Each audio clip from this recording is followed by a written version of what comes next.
Assalamualaikum warahmatullahi wabarakatuh.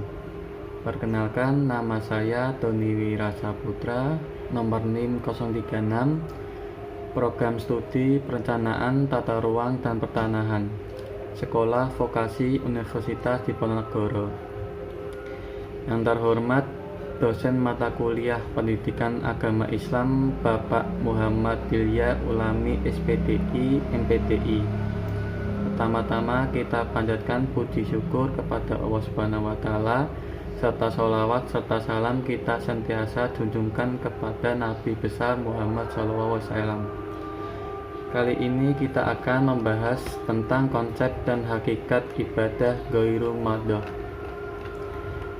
Yang pertama, pengertian ibadah ghairu madhoh.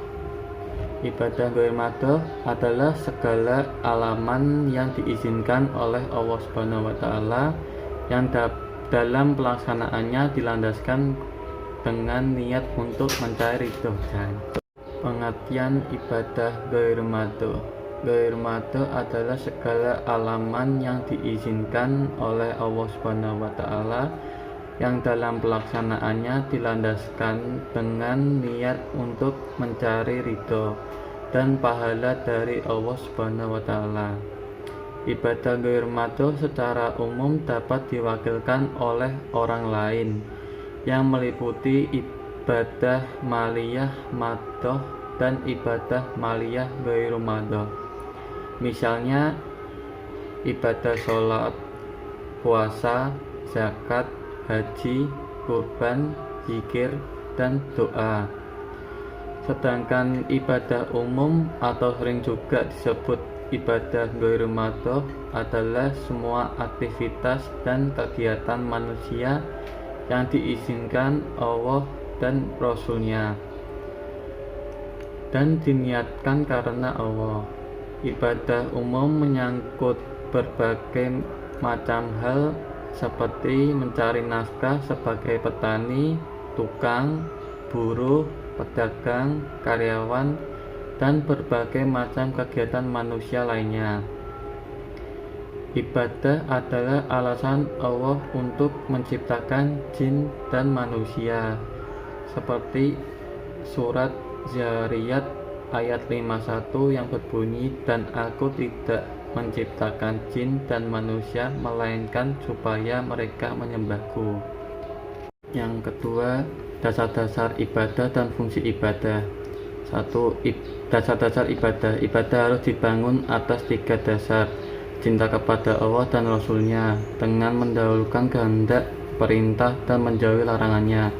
Rasulullah SAW bersabda, ada 3 hal yang apabila terjadi dalam seseorang, niscaya ia akan mendapatkan manisnya iman, yaitu bahwa Allah dan Rasul-Nya lebih ia cintai daripada yang lain, bahwa ia tidak mencintai seseorang melainkan semata karena Allah, dan bahwa ia membenci kembali kepada kekufuran setelah Allah menyelamatkannya, sebagaimana ia membenci untuk dilemparkan ke dalam neraka.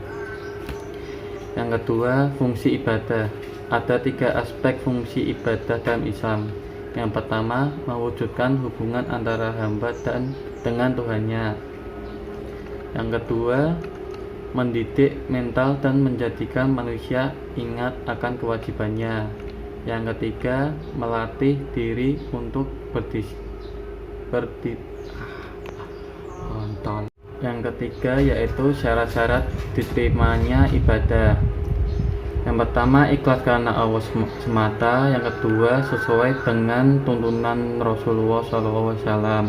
Yang ketiga, meninggalkan riyanya, artinya beribadah bukan untuk karena melakukan kepada Yang keempat, yaitu prinsip-prinsip ibadah ghairu madhoh. 1. Keberadaannya didasarkan atas tidak adanya dalil yang melarang. Selama Allah dan Rasul-Nya tidak melarang, maka ibadah bentuk ini boleh dilakukan. 2. Tata laksananya tidak perlu berpola kepada contoh Rasulullah sehingga perkara baru dalam ibadah ghairu madhoh diperbolehkan atau sampai ada dalil yang melarang atau mengharamkannya. Yang ketiga, bersifat rasional. Ibadah bentuk ini baik buruknya, manfaat atau madaratnya dapat ditentukan oleh akal atau logika, sehingga jika menurut logika sehat, tidak baik, bahkan merugikan, maka tidak boleh dilaksanakan. Yang keempat, asasnya manfaat. Selama itu bermanfaat, maka selama itu boleh dilakukan. Sekian dari presentasi kami. Wassalamualaikum warahmatullahi wabarakatuh.